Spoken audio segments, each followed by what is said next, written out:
മദീനയിൽ നിന്ന് ഒരുപാട് സഹാബാക്കൾ പല പ്രദേശങ്ങളിലേക്കായി നബി സല്ലല്ലാഹു അലൈഹി വസല്ലമയുടെ ആജ്ഞ പ്രകാരം പല സ്ഥലങ്ങളിലേക്ക് പോയിട്ടുണ്ട്. അപ്പോൾ അവിടെയൊക്കെ അവർ ജുമാ ഖുത്ബ നിർവഹിച്ചപ്പോൾ അവരുടെ പ്രാദേശിക ഭാഷയിൽ ആയിരുന്നോ നിർവഹിച്ചിരുന്നത്, അതോ അറബിയിൽ തന്നെ ആയിരുന്നില്ലേ നിർവഹിച്ചിരുന്നത്? ആരാണ് പ്രാദേശിക ഭാഷയിൽ ആദ്യമായി ജുമാ ഖുത്ബകൾ അങ്ങനെ സ്റ്റാർട്ട് ചെയ്തത് എന്നൊക്കെയാണ് ഈ ഒരു ശ്രോതാവ് ചോദിച്ചിട്ടുള്ളത്. എന്താണ് നമുക്ക് ഈ ഒരു ശ്രോതാവിനോട് പറയാനുള്ളത്? ചോദ്യം നമ്മളിപ്പോൾ കേട്ടതാണ്. റസൂലുള്ളാഹി സ്വല്ലല്ലാഹു അലൈഹി വസല്ലം തങ്ങളുടെ സഹാബാക്കൾ ലോകത്തിൻ്റെ വിവിധ പ്രദേശങ്ങളിലേക്ക് യാത്ര ചെയ്തു പ്രബോധനത്തിനായി തന്നെ. അവിടെ ചെന്നിട്ട് അവർ ആ നാട്ടിലെ ഭാഷയിലാണോ ഖുതുബ പറഞ്ഞത് എന്നുള്ളതാണ്. ഇവിടെ നമ്മൾ മനസ്സിലാക്കേണ്ടത്, ഒരു അറബി വേറെ ഒരു നാട്ടിൽ ചെന്ന ഉടനെ തന്നെ ആ നാട്ടിലെ ഭാഷയിൽ ഖുതുബ പറയുക എന്നുള്ളത് ഒരിക്കലും പ്രായോഗികമല്ല എന്നുള്ളതൊരു യാഥാർത്ഥ്യമാണ്. അപ്പോൾ പിന്നെ എന്നാണ് ഇത് തുടങ്ങിയത് എന്നതിന് അറബി അല്ലാത്ത ഭാഷയിൽ ഏത് ഡേറ്റിന് ഇത് തുടങ്ങി എന്ന് പറയാൻ നിർവാഹമില്ല. കേരളീയരായ നമ്മെ സംബന്ധിച്ചിടത്തോളം നമുക്കൊരു എളുപ്പമാർഗമുണ്ട് ഇത് കൃത്യമായിട്ട് മനസ്സിലാക്കാൻ. അതായത് ഇന്ത്യയിലെ ആദ്യത്തെ മുസ്ലിം പള്ളിയാണ് കൊടുങ്ങല്ലൂർ ചേരമാൻ പള്ളി. മാലിക് ബിൻ ദീനാറും ടീമും വന്നിട്ട് അവിടെ പള്ളി നിർമ്മിക്കപ്പെട്ടു എന്നാണല്ലോ. ആ പള്ളിയുടെ ബന്ധപ്പെട്ട ആളുകളുമായി നമ്മൾ സംവദിച്ചാൽ അവരിൽ നിന്ന് നമുക്ക് ലഭ്യമാകും, ഇവിടെ പുരാതന കാലം മുതലേ മലയാളത്തിലായിരുന്നു ഖുതുബ. എന്നാണ് ഈ പള്ളിയിൽ മലയാളത്തിൽ ഖുതുബ തുടങ്ങിയത് എന്ന് ഞങ്ങൾക്ക് ആർക്കും അറിയില്ല എന്ന് അവിടെയുള്ള കാരണവന്മാർ ഇന്നും പറയും. കൊടുങ്ങല്ലൂർ ചേരമാൻ പള്ളി ഇന്ത്യയിലെ ആദ്യത്തെ പള്ളിയാണ്. എന്നാൽ ആ പള്ളിയിൽ ഖുതുബ അറബിയിൽ എന്നാണ് തുടങ്ങിയത്, അത് അവിടെയുള്ള ആളുകൾ പറയും അതിപ്പോ അടുത്ത കാലത്താണ് തുടങ്ങിയത് എന്ന്. അപ്പോ ഇന്ത്യയിൽ ആദ്യമായി റസൂലിന്റെ സഹാബാക്കൾ നിർമ്മിച്ച പള്ളി, ആ പള്ളിയിൽ മലയാളത്തിലായിരുന്നു ഖുതുബ. പുരാതന കാലങ്ങളായി അങ്ങനെ മലയാളത്തിൽ നടന്നു വരികയായിരുന്നു. അത് ഈയിടെ അടുത്ത കാലത്താണ് അത് അറബിയിലേക്ക് മാറിയത് എന്ന്. ഇത് നമ്മുടെ നാട്ടിന്റെ ഒരു ചരിത്രമാണ്, ആർക്കും അതിൽ തർക്കമില്ല. അപ്പൊ ഇവിടെ നമ്മൾ മനസ്സിലാക്കേണ്ടത്, ഖുത്ബയുടെ വിഷയത്തില് നബി സല്ലല്ലാഹു അലൈഹി വസല്ലം തങ്ങൾ സഹാബാക്കൾ ഖുത്ബ നടത്തി കൊടുത്തു. അപ്പൊ ആ ഖുത്ബ നടത്തി കൊടുത്തപ്പോൾ എങ്ങനെയാണ് എന്നാണ് നമ്മൾ മനസ്സിലാക്കേണ്ടത്. സഹാബാക്കൾ എവിടെയെങ്കിലും പോയി എന്തെങ്കിലും ചെയ്താൽ അത് ഇസ്ലാമിന്റെ രേഖയാണോ, അതും കൂടെ നമ്മൾ മനസ്സിലാക്കണം. ഞങ്ങളൊക്കെ പള്ളി ദർസിൽ പഠിക്കുന്നത് ഖൗലു സ്വഹാബിയ്യി ലൈസ ബിഹുജ്ജത്തിൻ, ഒരു സഹാബി ഒരു കാര്യം പറഞ്ഞാൽ അത് ഇസ്ലാമിന്റെ രേഖയല്ല എന്നാണ്. ഇസ്ലാമിന്റെ രേഖയാകണമെങ്കിൽ സഹാബാക്കളുടെ എല്ലാവരുടെയും കൂടെ ഏകീകരിക്കപ്പെട്ട അഭിപ്രായമായ ഇജ്മാഇനെയാണ് രേഖയായി പരിഗണിക്കുക. ഒരു സഹാബിയുടെ വാക്ക് ഇസ്ലാമിന്റെ രേഖയായി കാണരുത് എന്നാണ് ദർസിൽ ജമ്മുൽ ജവാമി ഓതി പഠിക്കുമ്പോൾ ഞങ്ങളൊക്കെ പഠിക്കാറുള്ളത്, മത്തിന് കാണാപ്പാഠം പഠിക്കാറുള്ളത്. എന്തുകൊണ്ട്? ഇസ്ലാമിന്റെ രേഖ ഖുർആൻ, ഹദീത്ത്, ഇജ്മാ, ഖിയാസ് എന്നിവയാണ്. അപ്പൊ പ്രവാചകർ സല്ലല്ലാഹു അലൈഹി വസല്ലം തങ്ങൾ ഖുതുബ നിർവഹിക്കുമ്പോൾ എങ്ങനെയാണ് ഖുതുബ നിർവഹിച്ചത് എന്നാണ് അപ്പോൾ നമ്മൾ പരിശോധിക്കുക. ഇമാം മുസ്ലിം ഉദ്ധരിക്കുന്ന ഹദീത്ത് കാണാം, കാന യഖറഉൽ ഖുർആന വയുദക്കിറുൻ നാസ്, നബി സല്ലല്ലാഹു അലൈഹി വസല്ലം ഖുർആൻ പാരായണം ചെയ്ത് ജനങ്ങളെ ഉത്ബുദ്ധരാക്കുമായിരുന്നു എന്ന്. അപ്പൊ പ്രവാചകന്റെ ഖുതുബ എങ്ങനെയാണ് ജനങ്ങളെ ഉത്ബുദ്ധരാക്കണം, ജനങ്ങൾ ഉത്ബുദ്ധരാവണം, ഇതാണ് പ്രവാചകന്റെ ഖുതുബ. അപ്പൊ നമ്മളുടെ ചിന്ത എങ്ങോട്ടാ പോവുക? ഒരു ഖുതുബ നടന്നാൽ ജനങ്ങൾ ഉത്ബുദ്ധരാവണമെങ്കിൽ ജനങ്ങൾക്ക് തിരിയാത്ത ഭാഷയിൽ ആ പ്രവാചകന്റെ പ്രോഗ്രാം നടക്കൂ? ഇല്ല. ഇത് നമ്മൾ സ്വന്തം ഒരു ഹദീസിനെ വ്യാഖ്യാനിക്കാണോ? ഇല്ല. ഇമാം നവവി അവിടുത്തെ ശർഹ് മുസ്ലിമിൽ പറയാണ്, നബി സല്ലല്ലാഹു അലൈഹി വസല്ലം ജനങ്ങളെ ഉത്ബുദ്ധരാക്കും എന്ന ഈ ഹദീസ് ദലീലുൻ ലിശാഫി, ഇമാം ഷാഫിക്ക് ഇത് രേഖയാണ്. എന്താണ് ഇമാം ഷാഫി പറയുന്നത്? അന്നഹു യുസ്തറതു ഫിൽ ഖുതുബത്തി അൽ വഅദ്, ഖുതുബ പറയുമ്പോൾ അവിടെ ഉപദേശം നൽകണം, അത് ഷർത്താണ്. ഖുർആൻ പാരായണോ ഷർത്താണ്. അപ്പൊ ഇമാം ഷാഫിക്ക് തെളിവാണ്. അപ്പൊ ഇമാം ഷാഫി എന്താ പറഞ്ഞു? ഒരു ഖുതുബ നടക്കുകയാണെങ്കിൽ ജനങ്ങളെ ഉപദേശിക്കണം, അത് ഖുതുബ സ്വഹീഹ് ആവാനുള്ള ഷർത്താണ്.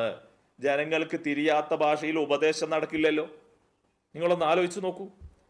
മഹാനായ ഇമാം ഷാഫി പറയാം, ലാ യസിഖുൽ ഖുതുബതാനി ഇല്ലാ ബിഹംദില്ലാ വസ്സലാത്തി അലാ റസൂലില്ലാ, മാത്രമല്ല വൽ വഅദി, ഉപദേശവും ഇല്ലാതെ സഹിയാവൂല. അപ്പൊ ജനങ്ങളെ ഉപദേശിക്കാതെ ഖുതുബ സഹിയാവൂല എന്ന് ഇമാം ഷാഫി റഹ്മത്തുള്ളാഹി പറയാൻ. എന്താണ് അതിന് കാരണം? റസൂലുള്ളാഹിയുടെ ഹദീത്താണ്, ജനങ്ങളെ ഉത്ബുദ്ധരാക്കണം എന്ന്. മാത്രമല്ല ഇമാം ഷാഫി പറഞ്ഞു, ഉഹൈബു അൻ യകൂന കലാമുഹു ഖസ്ദം ബലീഗ, ഖതീബിന്റെ പ്രഭാഷണം ബലീഗാവില്ല ഞാൻ ഇഷ്ടപ്പെടുന്നു. ബലീഗ എന്ന് പറഞ്ഞാൽ എന്താണ്? ഐ ഫി ഗായത്തിൻ മിനൽ ഫസാഹ വറസാനത്തി സബ്കി വജസാലത്തിൽ ലഫ്ളി എന്ന് ഇബ്നു ഹജർ തുഹ്ഫയിൽ വിശദീകരിക്കുകയാണ്. ബലാഗത്ത് എന്ന് പറഞ്ഞാൽ എന്താ? ഗായത്തിൻ മിനൽ ഫസാഹ, നല്ല സാഹിത്യ സമ്പന്നമായിരിക്കണം. വറസാനത്ത് സബ്ക്, ഭദ്രമായ കോർവയുള്ളതായിരിക്കണം. വജസാലത്തുൽ ലഫ്ള്, സാരസമ്പൂർണമായ പദപ്രയോഗങ്ങളായിരിക്കണം. എന്താണ് അതിന് കാരണം? ലി അന്നഹാ ഹീന ഇദിൻ തകൂനു ഔഖാഫിൽ ഖൽബ്, അങ്ങനെ ഖുത്ബ പറഞ്ഞാൽ മനുഷ്യന്റെ കൽബിൽ അത് ശരിക്കും പ്രതിഫലിക്കും. ജനങ്ങൾക്ക് തിരിയാത്ത ഭാഷയിൽ പറഞ്ഞാലോ കൽബിലല്ല, അത് കാതിൽ മാത്രം നിൽക്കും. അപ്പൊ ഇത്രയും വ്യക്തമായി പണ്ഡിത ലോകത്തും അതുപോലെ തന്നെ പ്രവാചകന്റെ ഹദീസുകളിലും കാണുന്ന ഈ യാഥാർത്ഥ്യത്തെ നമ്മൾക്ക് മറികടക്കാൻ കഴിയുമോ? പ്രവാചകന്റെ ഖുത്ബ ഇമാം മുസ്ലിം ഉദ്ധരിക്കുന്ന മറ്റ് ഹദീസുകളിൽ കാണാം, ഇദാ ഖതബ യഹ്മറത്ത് ഐനാഹു, പ്രവാചകൻ ഖുത്ബ പറയുമ്പോൾ കണ്ണ് ചുമന്നു വരും. വ അലാ സൗതു, ശബ്ദം ഉയർന്നു വരും. വസ്തദ വലബു, ദേഷ്യം കഠിനമാകും. കഅന്നഹു മുൻദിറു ജയ്ശിൻ യഖൂലു സബഹകും വമസ്സാകും, ഒരു പട്ടാളത്തിന് നേതൃത്വം നൽകുന്ന സൈനിക കമാൻഡർ തന്റെ പടയാളികളോട് പോർക്കളത്തിലേക്ക് ഇറങ്ങാൻ വേണ്ടി പ്രത്യേകമായ നിർദ്ദേശം നൽകുമ്പോൾ, വാണിംഗ് നൽകുമ്പോൾ, നിങ്ങൾ ഈ കഴത്തിലൂടെ നീന്തുക എന്ന് പറയുന്നത് പോലെയുള്ള ഭാഷയിൽ, ഒരു സൈനിക കമാൻഡറുടെ താക്കീതിന്റെ ഭാഷയിലാണ് പ്രവാചകൻ ഖുത്ബ പറയുക. അപ്പൊ എന്തിനാണിത്?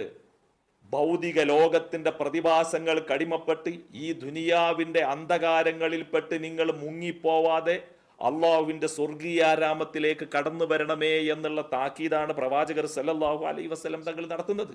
അപ്പൊ ചുരുക്കി പറഞ്ഞാൽ പ്രവാചകന്റെ അധ്യായം അതാണ്. ഇനി മാത്രമല്ല, കർമ്മശാസ്ത്ര ഗ്രന്ഥങ്ങളിലേക്ക് വന്നാൽ കാണാം, ഖുത്ബയുടെ റുക്നുകൾ അറബിയിലാവൽ ഷർത്താണ്, ഫറലുകൾ അറബിയിലാവൽ, അതായത് അൽഹംദുലില്ലാ, നബിന്റെ പേരിൽ സലാത്ത്, അതുപോലെയുള്ള വേർഡുകൾ, അതുപോലെ ഖുർആൻ പാരായണം, അതുപോലെ പ്രാർത്ഥന, ഇതൊക്കെ കൊണ്ടുള്ള വസിയത്ത്, ഇതൊക്കെ ഫറലുകളാണ്. ആ ഫറലുകൾ അറബിയാവൽ ഷർത്താണ് എന്ന് പറഞ്ഞിട്ട് കർമ്മശാസ്ത്ര പണ്ഡിതന്മാരൊക്കെയും പറഞ്ഞു, ദൂനമാ അദാഹ, ഫറലുകൾ അല്ലാത്തതൊഴിച്ച്, ഫറലല്ലാത്ത ഭാഗങ്ങൾ അനറബി ഭാഷയിലാവാം.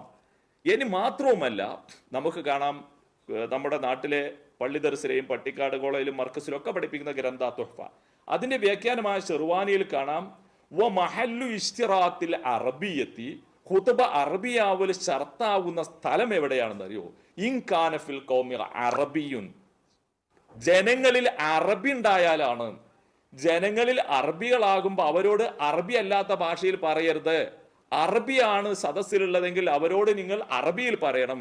അപ്പൊ അറബികളായ ആളുകൾ സദസ്സിൽ ഉണ്ടാകുമ്പോഴാണ് ഈ അറബി ഷർത്താണെന്ന് പറയുന്നത്. മഹല്ലു ഇഷ്തിറാത്തിൽ അറബിയത്തി ഇൻകാന ഫിൽ ഖൗമി അറബിയും, ജനങ്ങളിൽ അറബി ഉണ്ടാകുമ്പോഴാണ് അറബി ഷർത്ത്. ജനങ്ങളിൽ അറബി ഇല്ലെങ്കിലോ വ ഇല്ലാ കഫാ കൗനുഹാ ബിൽ അജബിയ്യ, അറബി ഇല്ലെങ്കിൽ അനറബി ഭാഷയിലാവൽ അനുവദനീയമാണെന്നാണ്. ഞാൻ ഒന്ന് രണ്ട് കാര്യങ്ങൾ പറയാം. നോക്കൂ നിങ്ങൾ, ഇന്നും നമ്മുടെ നാട്ടിലെ ആളുകൾ ഏർവാടിയിൽ പോവാറുണ്ട്. ഏർവാടിയിൽ പോയാൽ കീളക്കര പള്ളിയിലേക്ക് പോകും. അവിടെ സദഖത്തുല്ലാഹിൽ കാരിയുടെ ജാറമുണ്ട്. ആ ഏർവാടി പള്ളിയിൽ ഖുത്ബ തമിഴിലാണ് നടക്കുന്നത്. ആർക്കും തർക്കവും പ്രശ്നമൊന്നുമില്ല. ബാംഗ്ലൂരിലെ സേട്ടു മസ്ജിദിലെ ഇമാമ് അബ്ദുൽ ഹമീദ് ജുനൈദി, അദ്ദേഹം അഖിലേന്ത്യാ സുന്നി ജമിയത്തുൽ ഉലമയുടെ പ്രസിഡന്റാണ്. അതിന്റെ സെക്രട്ടറി ആയിരുന്നു കാന്തപുരം എ പി അബൂബക്കർ മുസ്ലിയാർ. ആ അബ്ദുൽ ഹമീദ് ജുനൈദി ഉറുദുവിലാണ് ബാംഗ്ലൂരിലെ സേട്ടു മസ്ജിദിൽ ഖുത്ബ പറഞ്ഞിരുന്നത്. മാത്രമല്ല, സമസ്തയുടെ പതിറ്റാണ്ടുകളോളം ജനറൽ സെക്രട്ടറി ആയിരുന്ന ഇ കെ അബൂബക്കർ മുസ്ലിയാർ കാസർഗോഡ് ആലിയയിൽ മലയാളത്തിലായിരുന്നു വേലൂരിൽ നിന്ന് വന്ന ഉടനെ ഖുത്ബ നിർവഹിച്ചിരുന്നത്. അതുപോലെ സമസ്തയുടെ ഉന്നതന്മാരായ വാണിയമ്പലം അബ്ദുറഹ്മാൻ മുസ്ലിയാർ ആ പള്ളിയിൽ മലയാളത്തിലായിരുന്നു നിർവഹിച്ചിരുന്നത്. 10,000-കണക്കായ ഉസ്താദുമാരുടെ ഉസ്താദായ മഞ്ചേരി അബ്ദുറഹ്മാൻ മുസ്ലിയാർ മലയാളത്തിലായിരുന്നു ഖുത്ബ പറഞ്ഞിരുന്നത്. ഇന്നും നിങ്ങൾക്ക് മഞ്ചേരിയിലെ ടൗൺ പള്ളിയിൽ പോയാൽ കാണാം, അവിടെ മലയാളത്തിൽ ഖുത്ബ ഉണ്ടാകും. ആ അകത്ത പള്ളിയിൽ തലയെക്കെട്ടും കെട്ടി വെള്ള വസ്ത്രം അണിഞ്ഞ മുസ്ലിംമാര് കുട്ടികൾ നിരന്നിരിക്കുന്നുണ്ടാവും. ആ മിമ്പറിൽ നിന്ന് മലയാളത്തിൽ ഇന്നും ഖുത്ബ കാണാൻ കഴിയും. അപ്പൊ ചുരുക്കി പറഞ്ഞാൽ ഇത് നമ്മൾ മുജാഹിദും സമസ്തയും പറഞ്ഞ് തർക്കിക്കേണ്ട കാര്യമല്ല, ഫുഖഹാക്കൾ പഠിപ്പിച്ച യാഥാർത്ഥ്യമാണ് എന്ന് സമസ്തയുടെ ഉന്നതന്മാരാ പണ്ഡിതന്മാർ തന്നെ അവരുടെ പ്രവർത്തനത്തിലൂടെ കാണിച്ചു തന്നൊരു യാഥാർത്ഥ്യവുമാണ്. മറിച്ച് അള്ളാഹുവിന്റെ റസൂലിന്റെ ഹദീസ് ജാബിറുല്ലാഹ് പറഞ്ഞു, യുദക്കിറുന്നാസ്, ജനങ്ങളെ ഉത്ബുദ്ധരാക്കും. ആ അവസരം നഷ്ടപ്പെടുത്തിയാൽ ഖുത്ബ തന്നെ സഹീഹ് അല്ല എന്നാണ് ഇമാം ഷാഫി റഹ്മത്തുള്ളാഹി പറഞ്ഞിരിക്കുന്നത്. അല്ലാഹു അലം.